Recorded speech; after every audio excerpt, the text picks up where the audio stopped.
The stacked folio binding is a codex book structure that doesn't use any sewing. Instead, single folios of paper are glued together at the foredges and the spine edge to create a book block, and then a spine assembly and covered boards are attached to the outside of the book block to complete the binding. This is a really good structure to know for creating artist books because every page in the book is self-contained, meaning that you can work on content that goes across the fold and over the entire surface of the page spread, and it's the same thing for every page spread. So this is good for digital design so that it's easy to lay out using different computer programs for text and image. It's also good for hand drawing and hand lettering, because since you're working on every page separately, you don't have to worry about making mistakes, because if you work on the pages before you glue them together and you do make a mistake on one page spread, you can always just set that one aside and redo the page with the mistake. So for the stacked folio binding, you're only seeing one side of the paper. The back side of every folio is glued to the next folio. So the only downside to this structure is you need twice as much paper as you would need for a sewn binding, such as the sewn boards binding or the German case binding, because for those bindings, we're using both sides of every page for content. And in the stacked folio binding, because it's glued together, you only use the front side of every page. In your kit of materials for this binding, you're going to find 2 strips of folder stock, which are not part of the binding, but which you'll need to help put your book block together, 2 boards, a strip of book cloth, 2 pieces of decorative paper, a piece of folder stock to use for the spine of the book, and 8 sheets of text weight paper for the book block.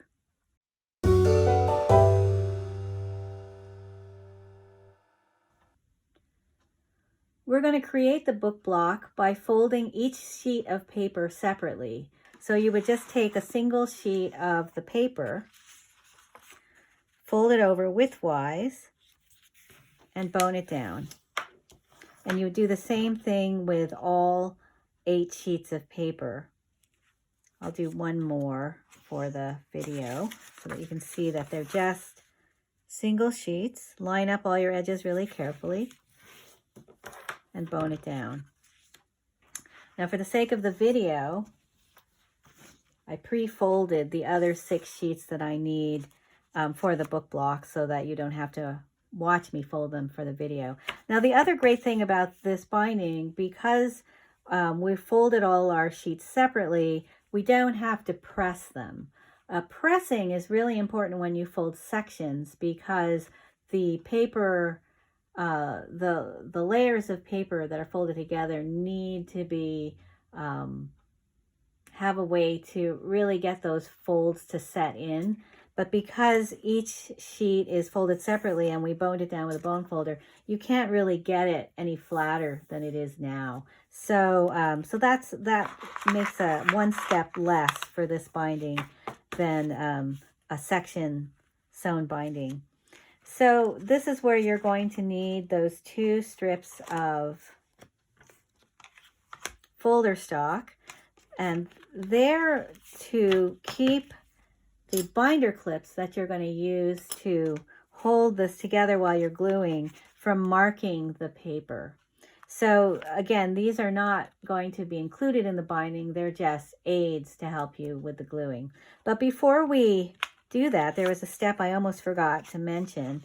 Because this is a blank model and there's no content on the pages, it's important that we mark all the pages so that we know which side is the outside of every folio and which side is the inside. When they're just separate pieces, it's very obvious which is the inside and which is the outside. But when we have them clipped together and you're just looking for where to glue, it's a little bit harder to make sure that you're gluing in the right place. So before I clip my pages together or my folios together, I'm going to make a small pencil mark at the open edge of every folio. So I only really need to do this on the front side. I don't need to flip it over and do both sides. And I'm making just a very faint pencil mark. I'm making a little X. And I'm saying to make it faint because you don't want to see it through the paper after you glue your model together. So you don't want to do it in pen or anything really dark.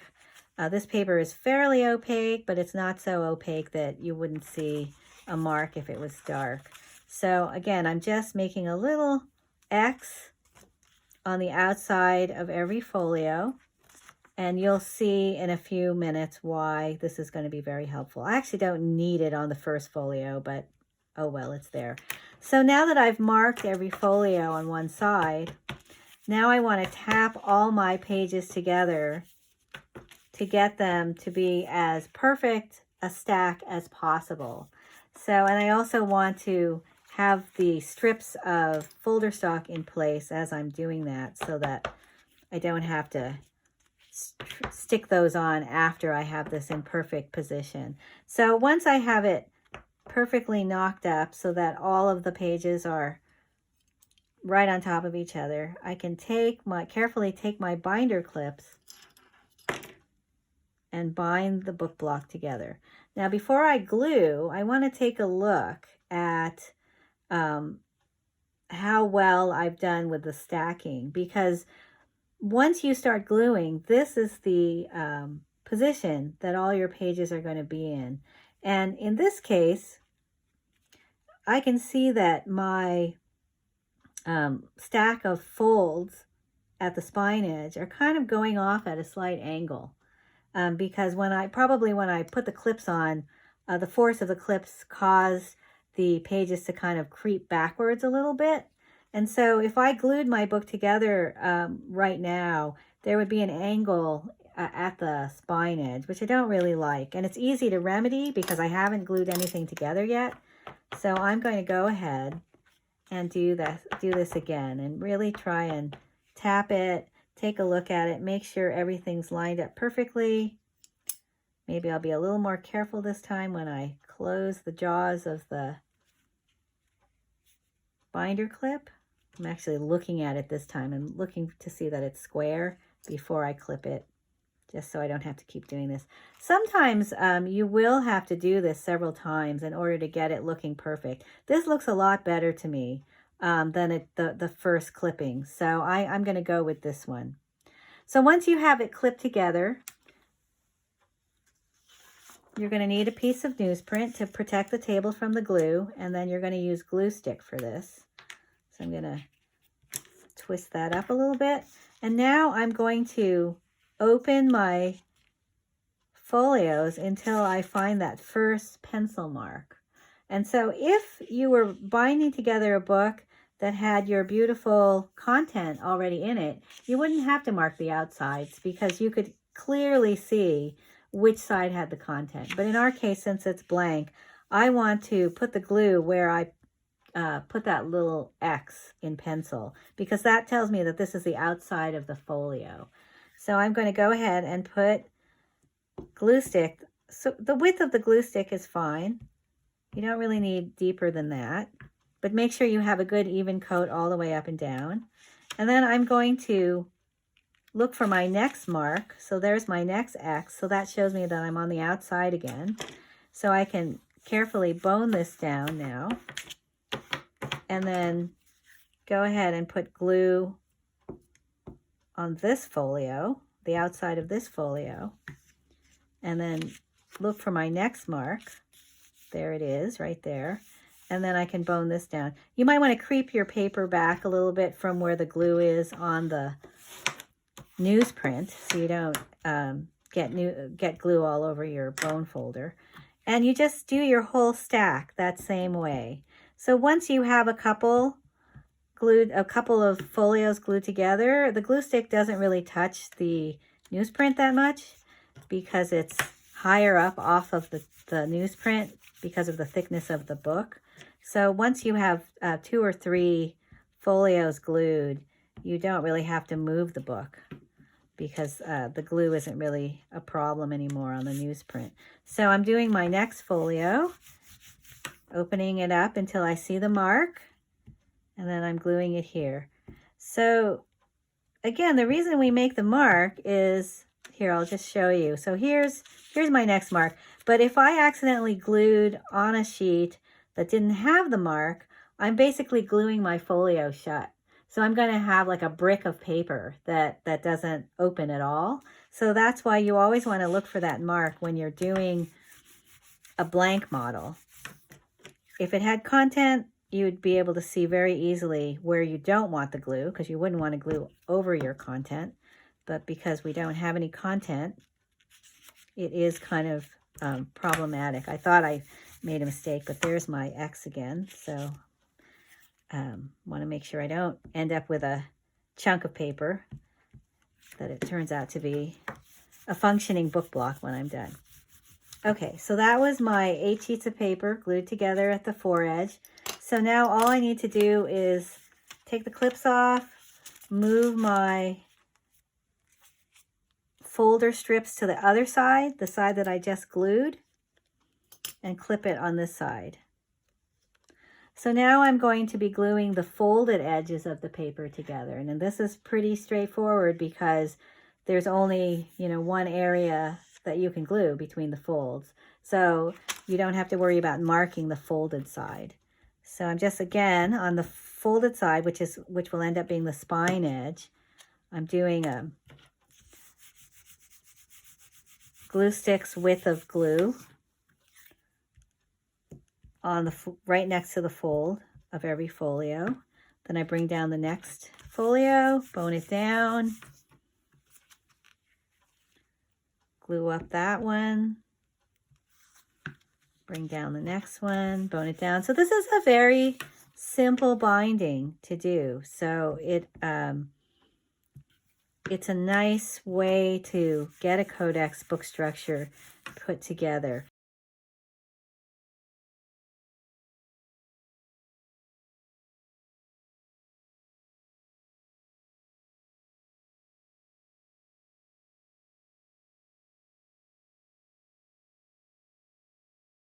That was my last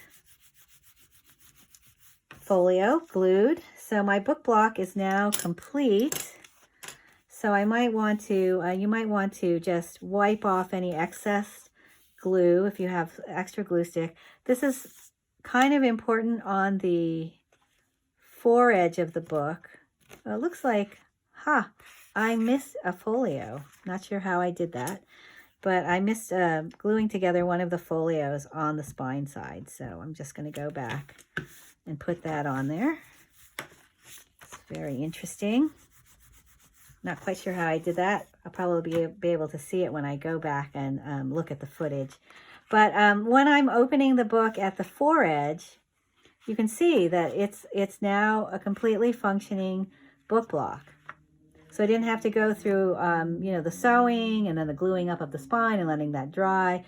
This is a much quicker, more direct kind of binding. So the last thing I was going to say is you might want to just wipe every page pair between your fingers to make sure that there isn't any excess little bits of glue stick sticking up between the pages that would glue your book together. So I'm just wiping every pair of pages. Okay, so there's our book block. And you might want to, I would recommend that you stick this under boards, or between boards and under a brick to dry a little bit. Now I can feel there's a little bit of puffiness in my book block, and I think it was because when I noticed that mistake where I had one folio that wasn't glued and I bent it over to glue it, but it wasn't clipped, I think things moved just a little bit. So I'm just going to go ahead and flatten this out. I'm sort of chasing out any air that's in the middle. And I didn't notice that until I felt it with my hand. But once it was between my hands, I did notice that there was a little puffiness there. So my book block can go under before I put this underweight, actually, the next thing that I want to do is measure the thickness of the spine. So I'm going to take my calipers and I'm just going to open the jaws and measure the width of the spine. Okay, so I have this measurement in here. This middle part of the jaws is the thickness of the spine.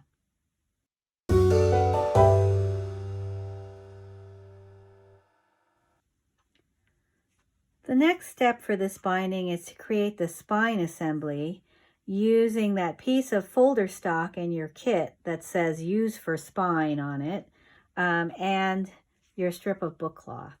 So the folder stock that says use for spine should have a pencil line that it might not be perfectly straight, but it shows you generally the direction of the grain of the material. And you remember, or you know now, that all the grain of all your materials should go parallel to the spine. So this piece of folder stock was cut specifically to the same height of your book block with the grain going in the direction that you want to cut your spine. So that's how you just determine which direction to cut the material. You wouldn't want to cut it the other way. You'd want to cut it so that the grain direction is parallel to the spine. So we took our measurement of the width of the book block before we put it under weight. But if you forgot to do that, you can always take it out from under the boards and measure it now. But you want to have that measurement on your calipers. And what I would recommend you do is just hook one edge of your calipers, and move my bone folder out of the way, onto or line it up with the edge of the folder stock, and then you can make a pencil line right on the inside of the other jaw of the calipers. So this will give you the exact width of your book block.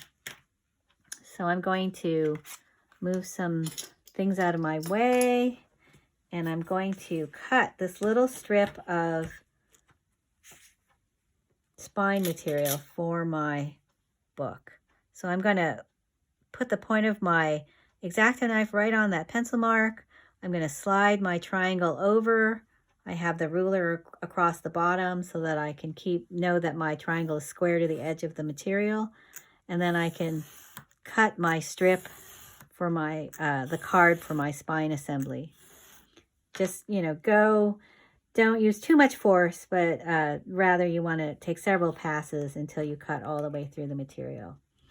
Now, before I glue this card to the back side of my cloth, I want to double check that it is the exact width of my book. So I'm pulling my book out from under weight, and I'm going to line this up on top of my book block to make sure that it feels like it's the exact width of the book block. And in my case, it actually feels a tiny bit wider than the book block. I can feel, if I push it with my thumb right to the edge of the book block on this side and feel it the other side with my finger on the other side, I feel like a little step, like a ledge of extra folder stock on the other side. So I think I need to measure this again and cut another one. And this is not uncommon when you're trying to cut something really small like this, to have to do it more than once, because you want to make sure that you're really getting the perfect width for your book. Because if you just let it go and it's a little bit big, you're going to see it later. So I'm also just looking at where I have the jaws of my calipers, and I'm going to lay that down. And it actually does, to my eye, it looks narrower than the last one that I cut. So I think I just, maybe the caliper jaws moved between steps in my demonstration, or maybe I just didn't have the calipers in the correct position when I was cutting the material. But whatever it is, it was not quite right. And you can see, here's my first one, here's my second one. I think you can see that with your eye, that this one is wider than this one. So I'm going to try this one now against my book. I hope it's not too narrow. Nope, that is the perfect size. When I pinch it on the back side of my book block, I don't feel any extra card on either side. So this is the correct width. So now I'm going to attach this to the back side of my cloth. And in order to find the center, I want to use that little trick that I often use when I'm making spine assemblies for this binding or the sewn boards binding, which we did earlier, which is I lay down my spine card on the edge of the cloth, and then I measure the amount that's left over. And in my case, it's 1 7/8 inches. So that would give me 15/16 of an inch on either side. If I split this in half, so that I would have 15/16, I'll double check on this side, and then I should have 15/16 on this side, and that is correct. And so I'm going to take a pencil and my triangle and a ruler, and I'm going to line up my ruler at the bottom. I'm going to scoot it over 15/16 of an inch. I'm going to draw a line, and this way I can drop my spine card down next to the line instead of trying to line it up right on the middle of the line. It's always easier to have the line at the side. I'm going to do the same thing top and bottom. I'm going to measure this. It's 1 inch and what have I got? Let's call it 1 1/4 inches. It's a little less, but I'm going to call it 1 1/4 inches. So that would give me 5/8 of an inch top and bottom. It doesn't have to be perfectly centered top and bottom, but you want to get as close as you can. So I've got like a little weight in my way there. So I'm going to draw a pencil line here. And now I know exactly where to drop my spine card. So I need a piece of newsprint, and I'm going to just glue the spine card onto the cloth with glue stick. You can use PVA and a brush if you like for all the steps of the binding, except I wouldn't recommend using it to glue your book block pages together. But for covering the boards and covering the spine, actually this is not correct. You see I have way more at the bottom than the top. Let me see what I did there. Sometimes when I'm talking and demonstrating, yeah, I accidentally measured 7/8 of an inch instead of 5/8 of an inch, like I meant to. So I'm going to go back and fix that. So one good thing about using glue stick is that you can fix things like this pretty easily, because see how the difference in where my two lines are. I really just put that in the wrong place. The great thing about glue stick is you have a couple of, maybe 30 seconds before it starts to set. So I was able to pick that up and move it. If it was PVA and I started to drop it onto the cloth and then realize my mistake, I would have much less time to fix that mistake. So that to me is much more centered. Before I bone that down, I'm just going to put my ruler along the edge of my card and push it to make sure that the strip of card is actually straight. Because it's so narrow, it's easy for your spine card strip to sort of have a bow in it without you realizing it, because it's kind of flexible because it's so narrow. So it's good to have your straight edge so that you can double check that it's really going straight, and I can then bone that down. And then I want to fold and crease, got that out of my way there. I want to fold and crease my margins, top and bottom, over the spine card. So I'm just laying my triangle right to the edge of the spine card. Got my ruler here so that I can make sure I'm scoring and creasing square to the cloth. Do the same thing on the opposite side. So that I can get this put together. So I've got that, and then I grab my newsprint. I was just feeling it to see if there was any wet glue that I had to be careful of. And I'm just going to glue up my my margin on the spine assembly. Before I bone this down, I want to define around the edge of the spine card with my bone folder and then just bone it out on either side. And I'm going to do the same thing on this side.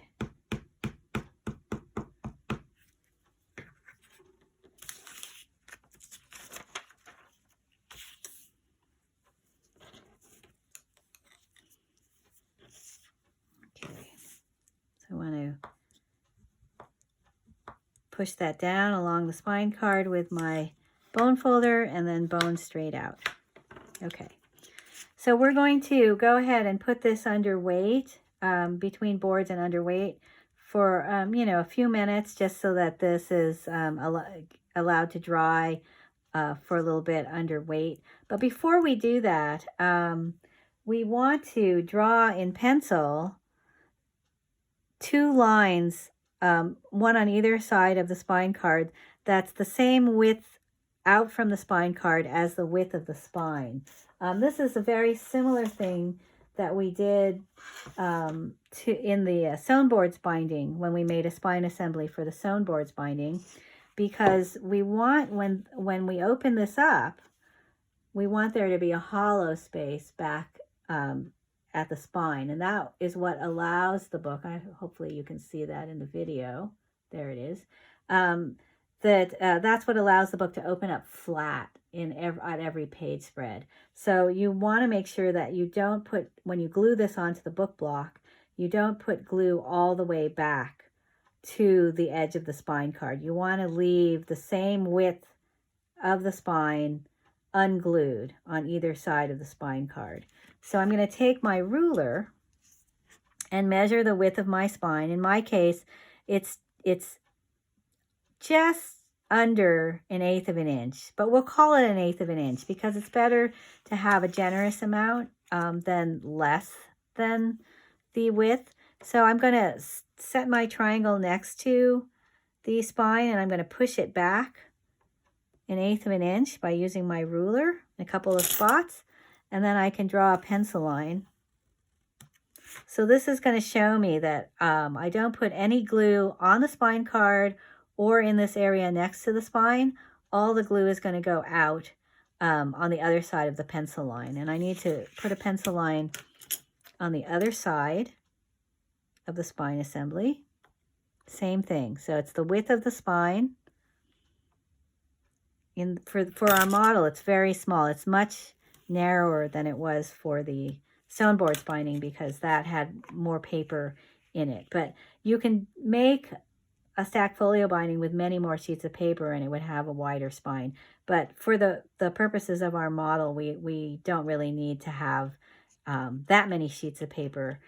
So this is for 8 sheets of paper, it's 1/8 of an inch wide. So now that I have this marked with my pencil lines on either side of the spine card, I can go ahead and let that dry under weight. I would let it dry under weight for maybe 15-20 minutes.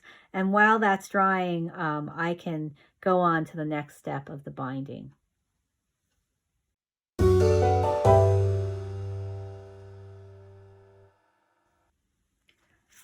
The next step of the binding is to cover our boards with decorative paper.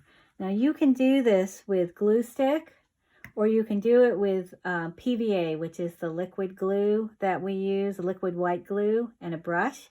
Whatever adhesive you put the decorative paper on your board with, you want to use that same adhesive when you later attach your board, your covered board, to the book block, because glue stick and PVA have different amounts of pull, meaning that it will warp your material a different amount. The wetter the adhesive, the more pull it's going to have on your material. So glue stick, because it's a fairly dry adhesive, it's actually, because it's a solid when it's still wet enough to use. It has much less moisture than the liquid glue. So, but either one will work. It's just you need to remember which glue you used for the outside so that you can use that same glue when you attach it to the book block. So for the purposes of the video, I'm just going to use glue stick since that's what I started with. And so I'm just going to paste out my board with the glue stick. As I've mentioned in previous videos, the main thing you want to be careful of with glue stick is to make sure you don't have any dry spots. Because the glue is so solid, it's easy to skip over an area and have a big area or even a small area where there's no glue, and later on that might cause a problem. So I'm just looking in raking light to make sure I have a good coating of glue. Then I'm going to flip my decorative paper over, center my board on the back. And at this point, you really just want to do an eyeball center. You want to really start working on your skill at seeing when something is straight or not. Then I'm going to flip it over with the heel of my hand. I want to chase any excess air, if there's an air bubble there. And then I want to take a piece of newsprint and lay that over the decorative paper so that I can bone it down without putting any shiny lines on the material. Then I can clip my corners. This is a tan board. It's fairly slim board. You do want to leave a board thickness of material right at the corner, or at least a board thickness. If it's helpful, you can leave 2 board thicknesses. I wouldn't leave more than 2 board thicknesses worth of paper, because then you just end up with a lot of extra paper at the corner. But you're clipping it at a 45-degree angle. I kind of want to go back and do this one again. It was a little bit, I had a little bit too much material there. I mean, even these are a little more than I need, but I'd rather be a little bit generous with the amount of paper I leave at the corner rather than not having enough to cover the corner of the board. So I'm going to take one of my sheets of newsprint, fold it in half so that I can use it to help me pull the margins over once I have the glue on it. Now I'm going to take my gluey piece of newsprint and look for an area with no glue. And I'm going to glue up the margin of paper. I'm starting with a long edge. You don't have to start with a long edge. It's just a habit with me to always do the long edges first. And then I can take my folded piece of newsprint, lay my covered board on top of that folded piece, and then I have 2 layers of newsprint to help me pull this margin over. So I'm holding this in tension here, so I've got this pulled over. Then I can bone the paper along the edge of the board through the newsprint and then over the top. We've already covered boards once, I think, at least once in this semester, but never hurts to go over these basic procedures more than once. Just have a little review here. Now I can do my opposite side, the other long side. Get that glue on there. Whoops, I think I've got a little dry spot. Move that out of the way. Use my clean newsprint to pull that over, bone along the side and over the top. And don't forget to push down those little triangles of extra paper. That's why you left a board thickness worth of paper right at the corner. So you had a little bit of extra paper to push down right at the edge. And so when we bring this over, there won't be any board showing at the corner. So I'm going to do my last 2 sides.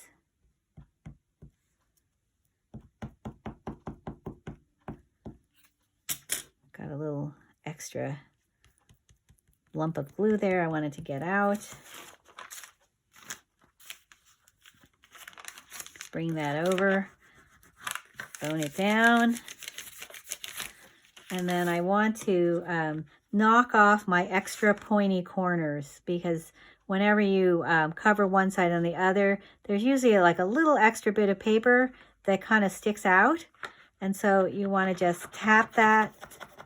If I start along with my bone folder flush along one edge of the board and gently tap until it's flush with the other edge of the board, the perpendicular edge. That will help just knock off that extra pointy bit right at the corner. Just shape it a little bit, and then I can glue my last margin down. Again, I have that little extra lump of glue I don't need. I'm going to just take that off and then glue that over. Okay, again, I can move that out of the way. Knock my pointy corners over. Okay, now I can put this under weight. You can sort of see, if I show it to you with the edge, you can see that it's bowing, because this side, the side that I glued, is now a little wider than this side, because the fibers on this side of the board are expanding, but the fibers on this side aren't expanding so much because there isn't any glue here. So I do want to put that under weight to dry while I'm doing the second board. And then once the second board is covered, I would put it under weight next to the first board. So just stick those between your pair of boards with the brick on top.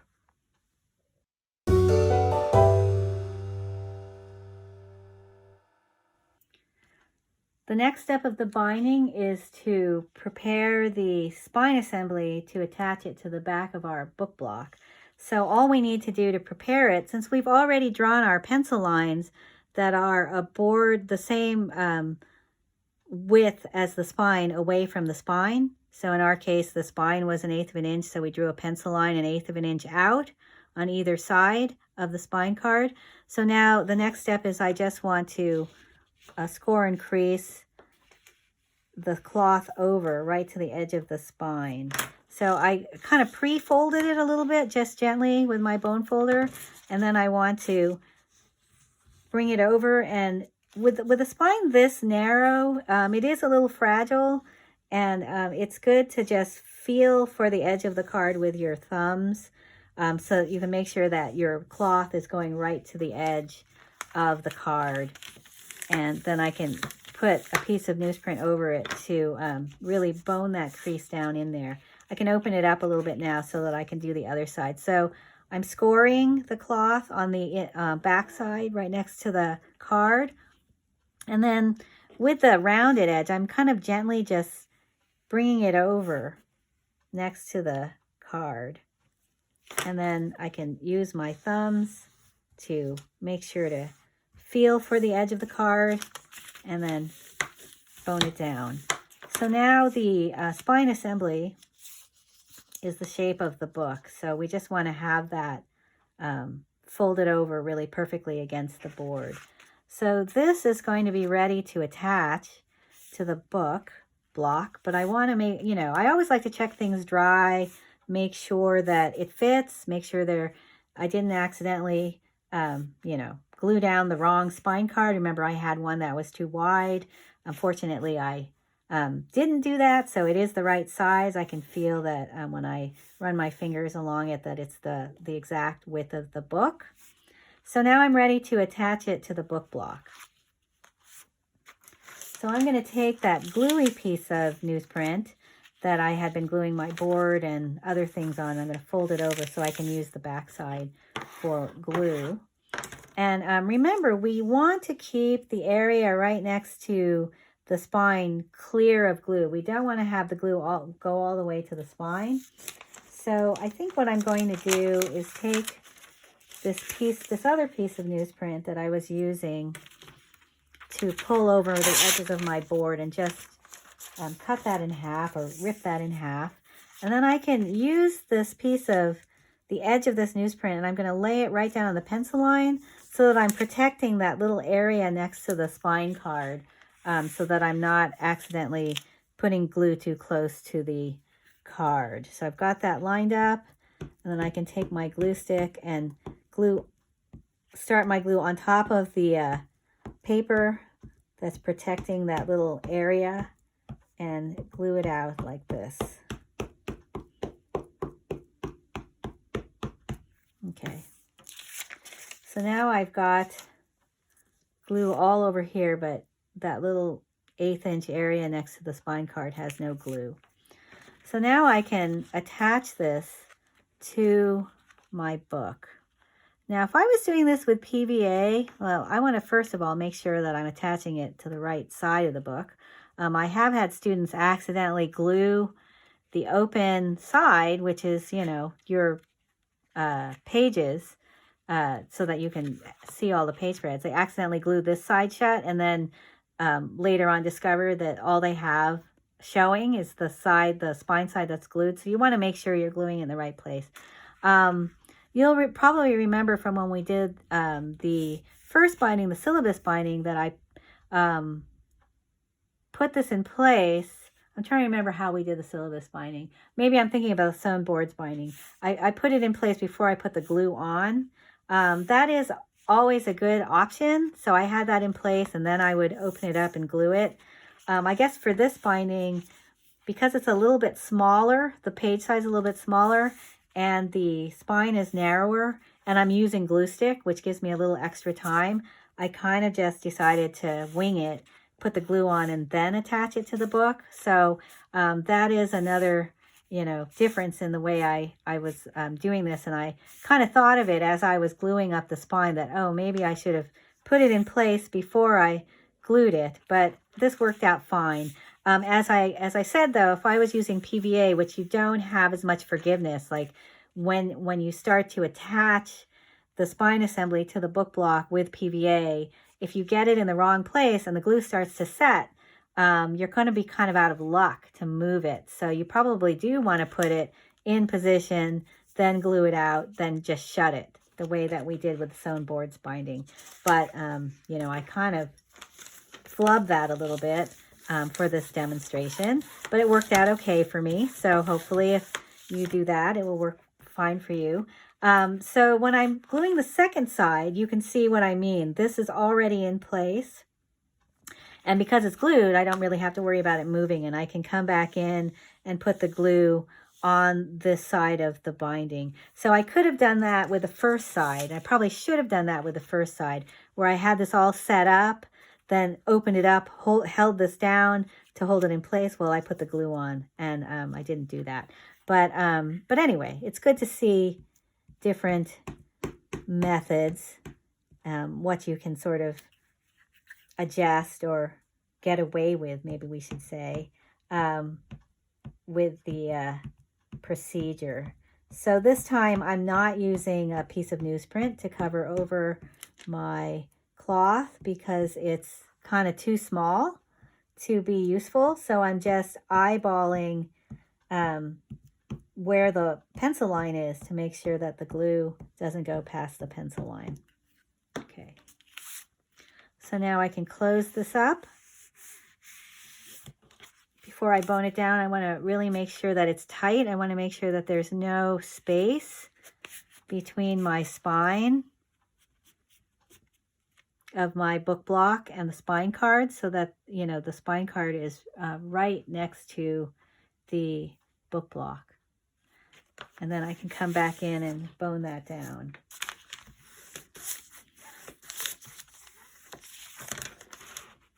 Okay, so now our spine assembly is attached.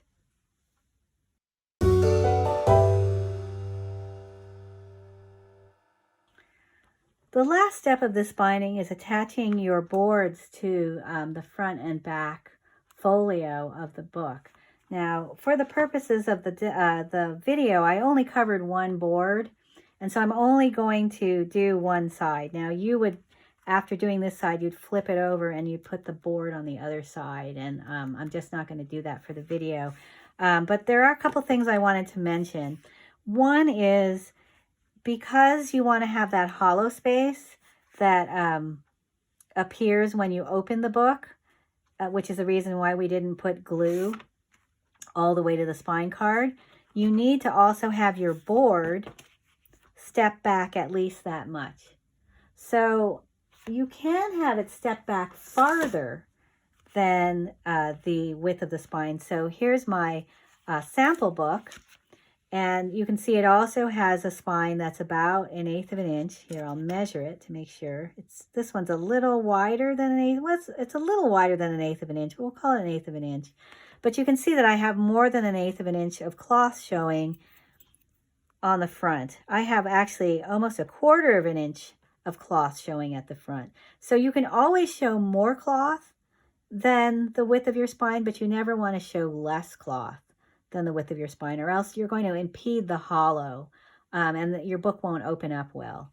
So for this book that we're making this semester, the space that you see, or the amount of cloth that you see at the spine, is probably going to be much closer to the width of your book than it was in my sample book. So you can see the difference. If you look at these two books side by side, that my sample book has much more cloth showing than the model that I'm making now. But this model has the 1/8 of an inch showing, which is the minimum amount that we want for this thickness of book. So in order to glue the board to the book, I want to knock the book up at the foredge, and I want to look at my square at the top and bottom edge. And so this book is pretty squareless. You probably won't see hardly any square at the top and bottom, which means you really don't need a square at the foredge either. So I'm just going to knock it up. I definitely don't want the board to show any of the book block at the foredge. So I could pull it out slightly, or I could just have it right to the edge. I think I'll just go ahead and make a squareless book and leave it, have it be really lined up with the foredge of the book. So once I have that in place, you want to get a piece of artist tape that came in your kit of general materials that you can use more than once. And I'm just going to flip this over so it's easier for me to access since I'm right-handed. So I'm going to line this up. You can actually put a weight on top of it to hold it in place while you put the tape in. So the tape, I'm putting the tape on so that once I get all the glue on the board and the first page of the book, I can make sure to get this back straight. So I know exactly where the edge of the board is supposed to go. This is, again, more important if you're using PVA adhesive than it is with glue stick, because glue stick, you do have a little bit of leeway. You can sort of move things around if they end up being a little crooked. But with PVA, you really want to have it marked so you know exactly where you're heading. The other thing I just noticed is the pattern of my paper. I have like this little itty bitty little bit of pattern from, this row of dots that didn't quite make it over. I kind of maybe want to put that on the edge of the binding instead of at the spine edge. So I'm going to flip my board over just for the decorative, the way I want the paper to look on the binding. So I've got that set up. I check it dry to make sure I have the tape in the right place. And then I can glue up the book. So I'm looking for a piece of clean newsprint that I can stick under the first page of the book. And I'm going to glue up the first page of the book with glue, but I'm going to go keep my glue shy of the edge of the cloth where the cloth is going to show. Even though it's under the tape, I don't want to risk getting glue that's going to on the cloth that will show in the binding.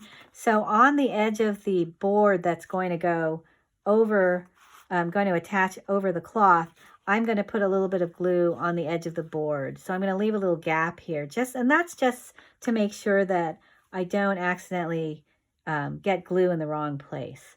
So because I use glue stick to do the outside of the, to put the decorative paper on the board, I'm going to use that same adhesive to glue the board to the book block. Because then the pull on this board from the glue is going to be the same on both sides. And so that ought to flatten it out, and it ought to be flat when the binding is dry. So again, I'm going to paste out my first page, thin, even coat. Make sure there are no dry spots. I've got the light set up pretty nicely from my vantage point so I can see the shiny lines of the adhesive pretty clearly. I'm going to come over the book cloth, the area that I'm not going to see, but I'm going to stop maybe 1/4 of an inch away from the tape, just so I make sure I don't accidentally go too far. Okay, and you may find that glue stick, kind of the cloth doesn't want to absorb the glue, so you might have to work it in with your finger a little bit. Then I'm going to remove this piece of newsprint, fold it over, and then on the edge of the board that's going, I'm just looking at my pattern here, the edge of the board that's going next to the cloth, I'm going to put about 1/2 inch of glue just on the board, and that way I know that I won't have glue in the wrong place. Wipe off any excess there, and then I'm going to drop this down right next to the tape. Okay, and because it's glue stick, again, I have a little bit of like 30 seconds of time when I can just sort of push things around, make sure it's even top and bottom, make sure I have it in the right place at the foredge. I'm going to take my tape off and take a look at that. That looks really straight. So now I'm just going to sort of press it with my hand to get that glue to have contact. And then I'm going to open it up on the other side. And you can see that it's very squareless. The paper is going all the way to the edge of the board. Hopefully not over the board though, over the edge of the board. And I'm going to chase out any excess glue with the heel of my palm of my hand. And then I can take, actually I do want a piece of newsprint. Even though this is just blank paper, it's good habit to protect it. So I have this up so that I'm not stretching out the paper too much, and then I'm just boning it down. Okay, so that's one side of your book done. I also want to bone down the board right next to the cloth, because especially when you're using glue sticks, sometimes that wants to come up. So it's good to make sure you have really good contact on that side. Okay, so that's looking pretty good. So the last thing I would do is take a folded piece of newsprint and slip it in between the covered board and the first page of the book. And that's to help keep the moisture from the glue stick migrating into the book. It will be absorbed by the newsprint. And then your last step would be to go ahead and attach your other board to the back side of the book and then put the whole thing underweight.